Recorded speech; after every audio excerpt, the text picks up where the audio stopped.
This episode of the Boss Builder podcast is brought to you by New England Lean Consulting. New England Lean Consulting is the Northeast premier business consulting firm, helping small to medium-sized businesses implement strategic leadership and operational methodologies that help to lower costs, increase capacity, and win more customers. Their consultants provide guidance on the latest business solutions, including Lean, Six Sigma, ISO, as well as energy conservation and safety compliance to help you grow your business deliberately and strategically. Through their planned methods, you'll be able to build and sustain a long-term operational excellence advantage over your competition. To reach them, go to newenglandleanconsulting.com or you can call them at 860-335-4787. Well, hello and welcome to this episode of the Boss Builder Podcast, the podcast for those of you who are new to supervision, those of you who are in the role and are struggling, and even those of you who are thinking about one day making the transition into being the boss. What would an MMA fighter know about being the boss? Well, we'll find that out today. Our special guest is Nate the Train Landwehr. Nate is the M1 Global Featherweight Champion of the world. I've known Nate for a few years now. He is from Clarksville, Tennessee, and I asked him to be on the podcast because he has a lot to offer. Nate's going to talk to us a little bit about what it feels like to be the champ. He'll talk about how he prepares. He'll talk about what goes through his mind as he's getting ready to enter the octagon. He'll even talk to us about what it feels like to get punched in the face, and more importantly, what it feels like to punch somebody else. Then it shifts a little bit to what's most interesting for you. How do you deal with stress? How do you deal with goals? How do you deal with nutrition when you don't have the time to eat right? Most importantly, how do you deal with not being able to exercise? Nate's got great answers for all of those questions. He's a super interesting guy. So with no further delay, let's talk to our special guest, Nate the Train Landwehr.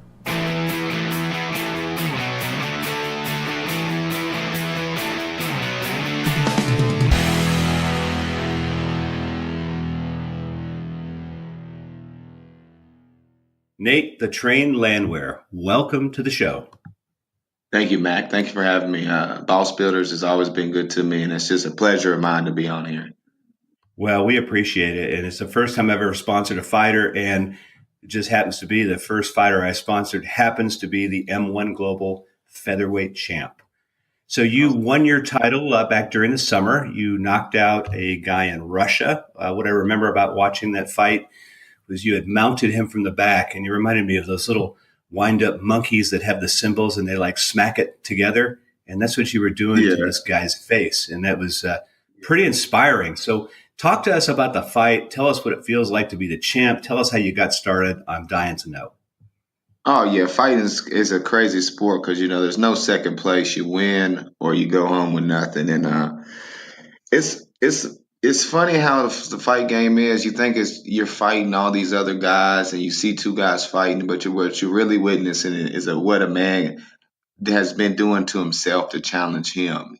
Every day you challenge yourself. You're failing.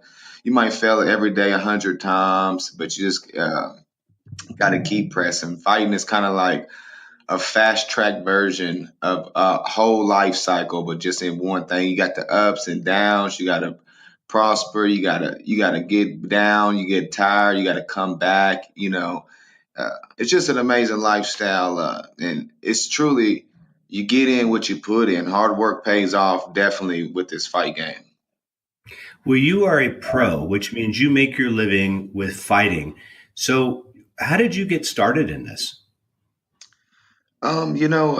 As a kid, I was always into sports. I played football from third grade all the way to my senior year, about 10 years. And then I really enjoyed the contact, the collision. And then after that, I went to college for 2 years and ran track. I loved the competition of track, but I didn't have that collision and that contact. And after I came home, I was just going for a jog, staying in shape. Once you're used to working out all the time, you try to stay in shape. And I was just jogging in Clarksville and I ran past a gym that said Clarksville Fight Club. I walked into the door and they say the rest is history. I mean, I borrowed some gloves and had my first amateur fight 2 weeks after that. I had 20 fights in 2 years and I went pro. And now I'm 11-2. So this is like my 34th fight as a for altogether, and just I've always enjoyed competition. I've always enjoyed a new challenge, pressing your body, and it's tough. Well, I can imagine it's tough. I have gone and done your boxing classes at Title Boxing, and you're by far the toughest trainer. And I just can't imagine working out hours and hours like you do, because 1 hour just about wiped me out. So you are the champ, and you are about to defend your title for the first time on December 15th. What's it feel like to be the champ? You're the guy now. You're the man. You're going to walk into the octagon with a belt. How's that feel?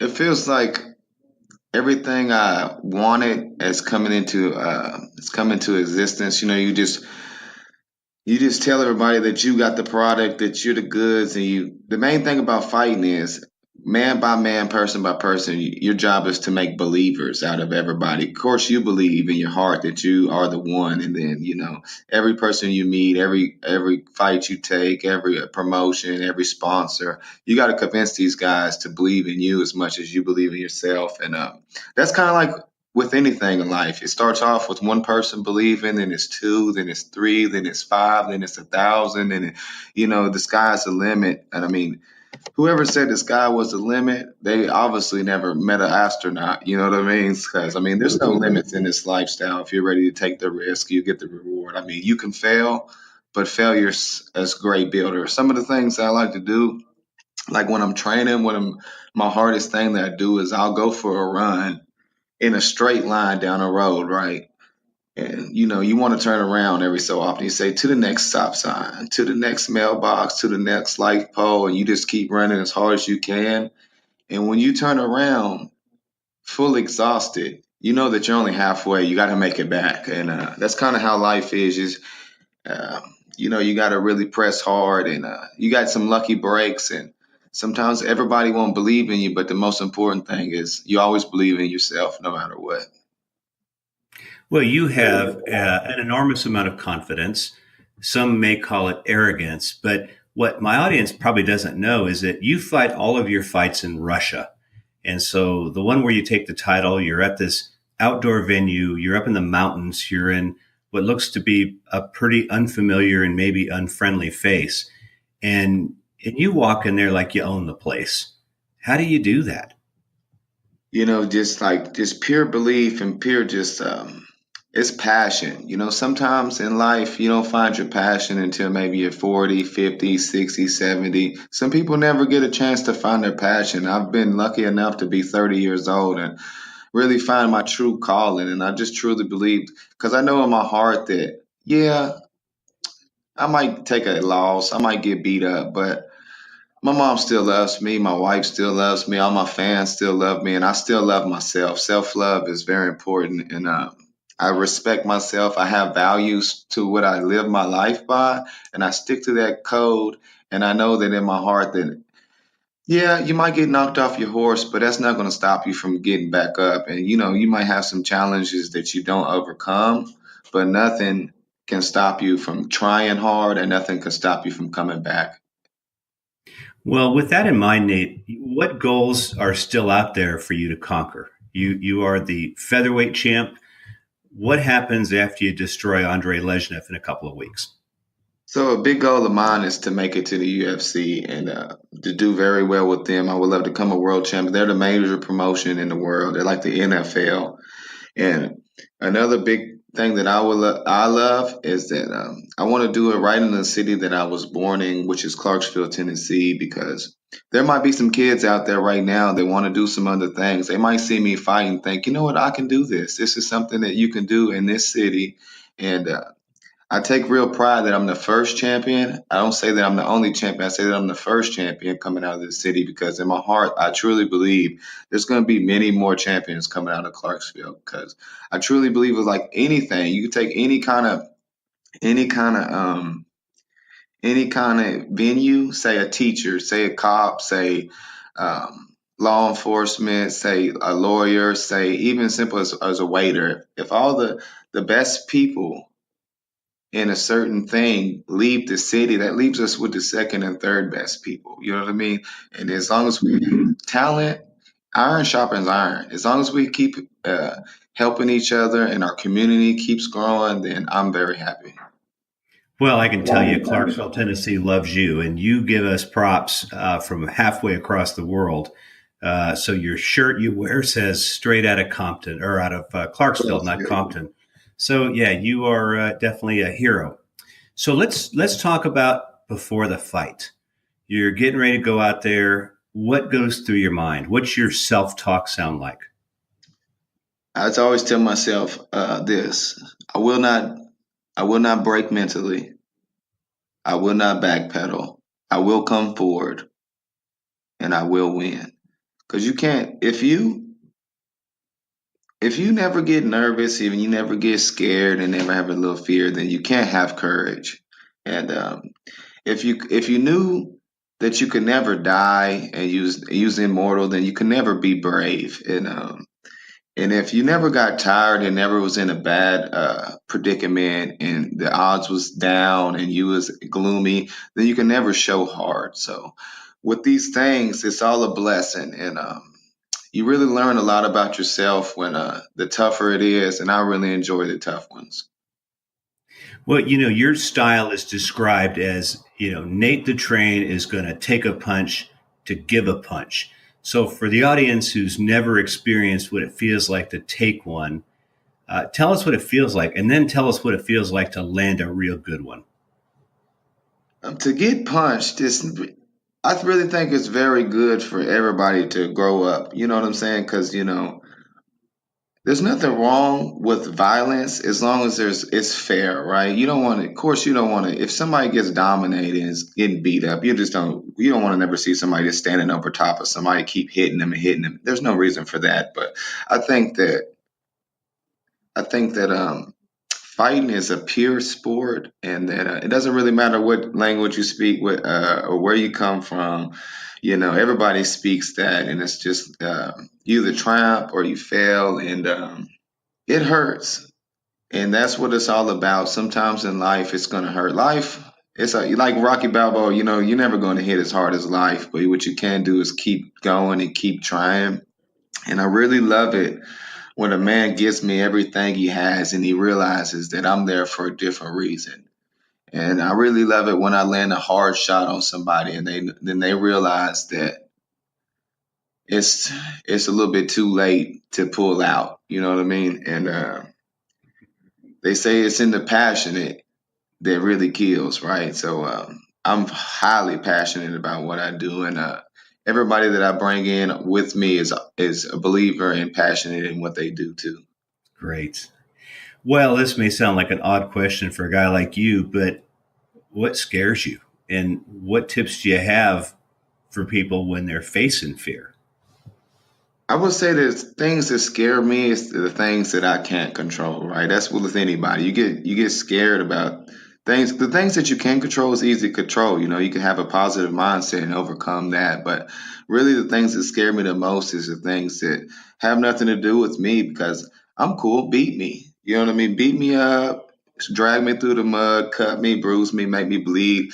But then you can't control what happens to my family, to my mom, to my wife, loved ones, things like that.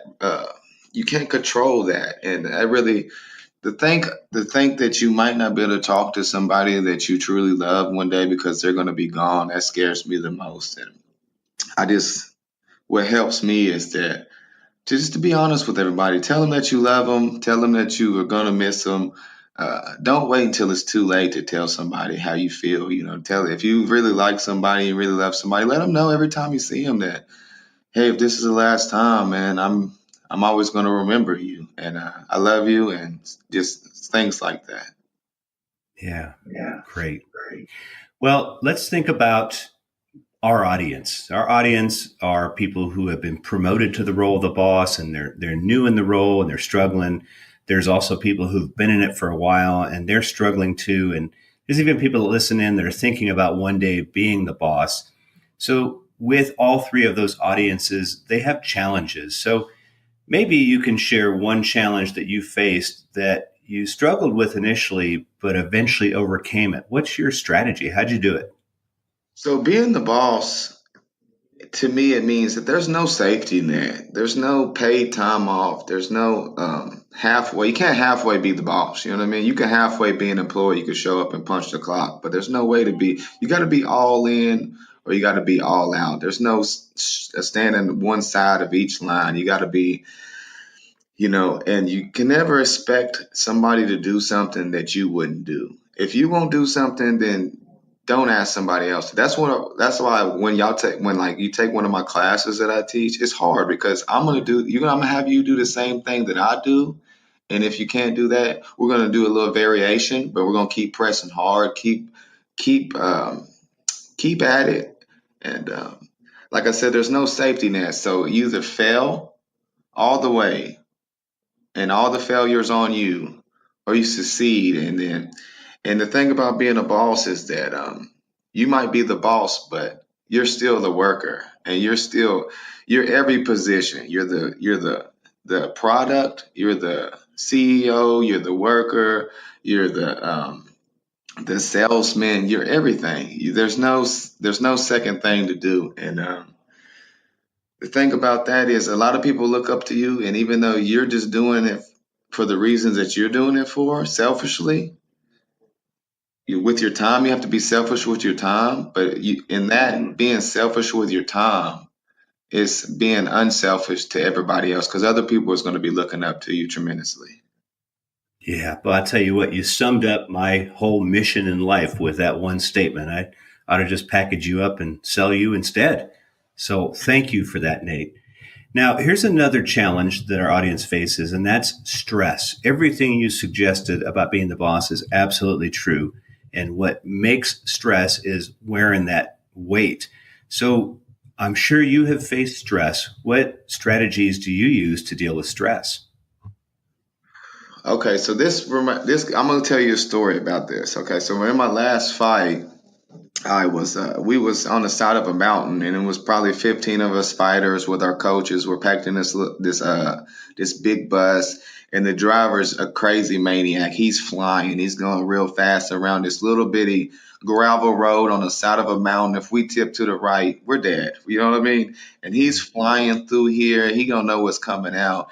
And I'm yelling faster, faster. Everybody thinks I'm crazy, and they said, "Why are you driving so crazy?" And he just looked up and he chuckled and he said, "It's in God's hands." And that's kind of like, and it really hit me because we got these lives and we make plans, but I mean, it's all everything that's going to happen is going to happen, and we can't control what we can't control, and the things that we can't control is stay positive.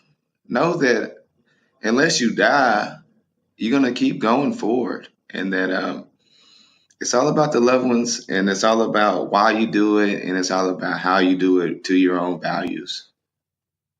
It's great. Well, another stress is as the boss, you sometimes don't even have time to go out and take a leak. You're that busy. And so at the bottom of the list of priorities is physical fitness and nutrition. So what would you recommend for the sedentary, overstressed, overworked boss that they could do to kind of help them through this? How would you handle that if that were you? Okay, so there's a couple of different techniques.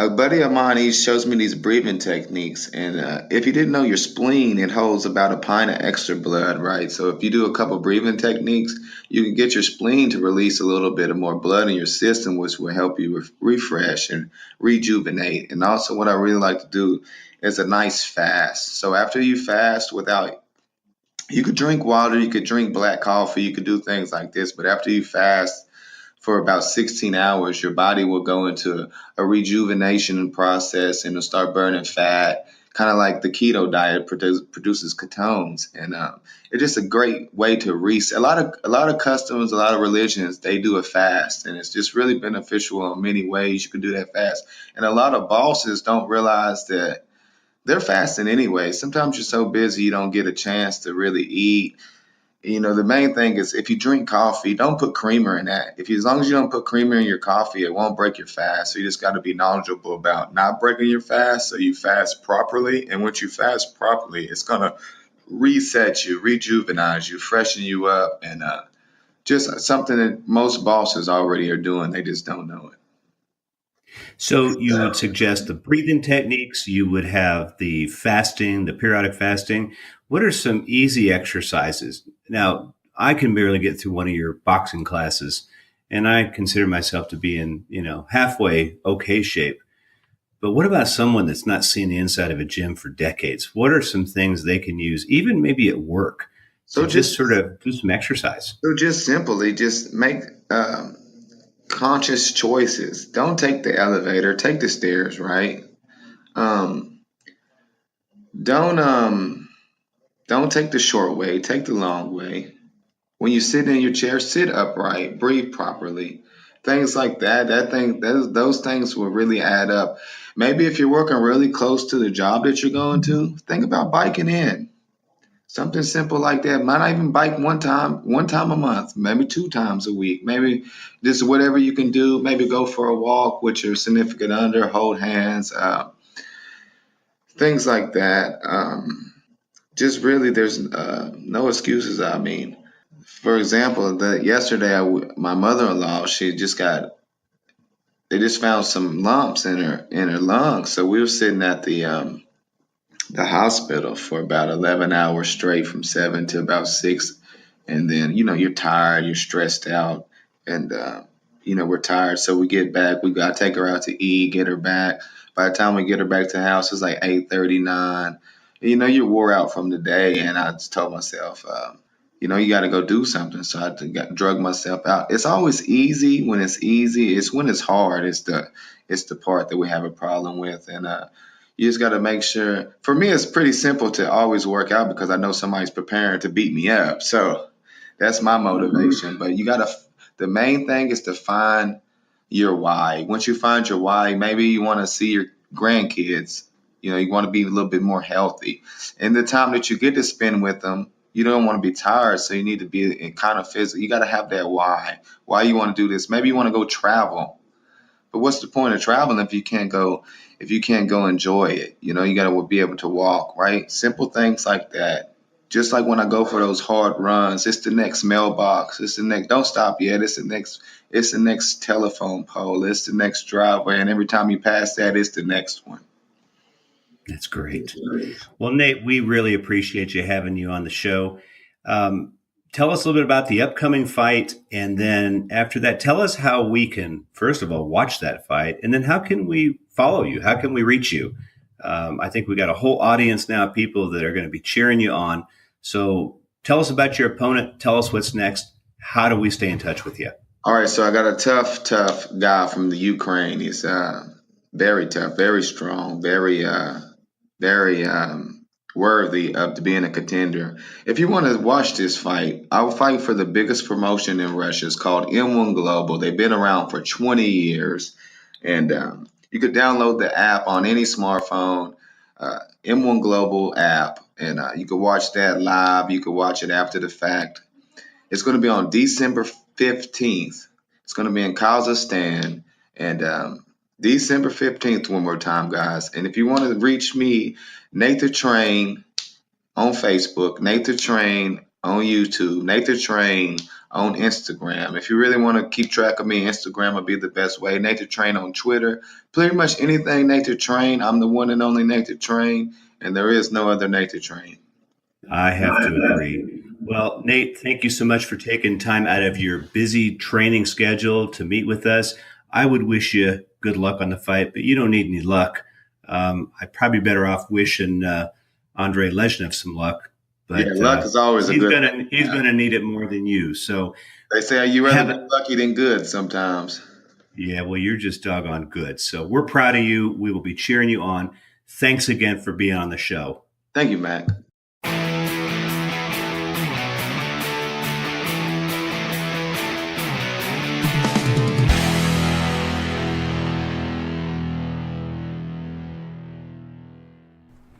Well, again, thank you so much to our special guest, Nate the Train Landwehr. Nate's going to go ahead and fly out of here to Russia this coming Sunday.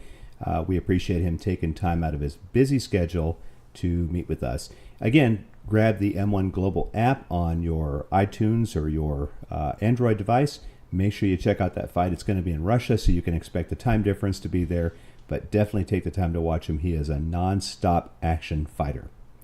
At Boss Builders, we are very, very interested in your growth and development. If you are the boss, you are somebody who are new to the role and struggling, somebody who has been in the role for a while and struggles, or if you're thinking about making that transition.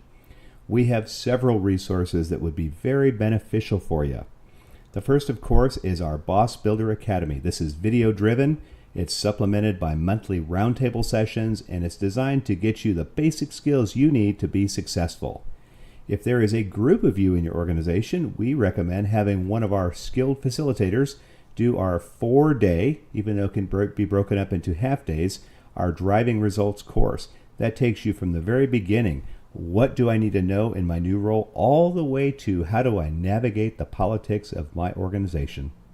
And if you have a large training staff at your organization, let them know they can actually license our course materials, then they can deliver them. It'd be convenient, cost-effective, and certainly flexible. For information on all that, go ahead and check out our website at thebossbuilders.com, or you can reach us at 931-221-2988. If you're listening to this on iTunes or on Google Play, please take a moment and give us a review. We would greatly appreciate it. Until the next time we meet, get out there, boss up, and boss on. Goodbye.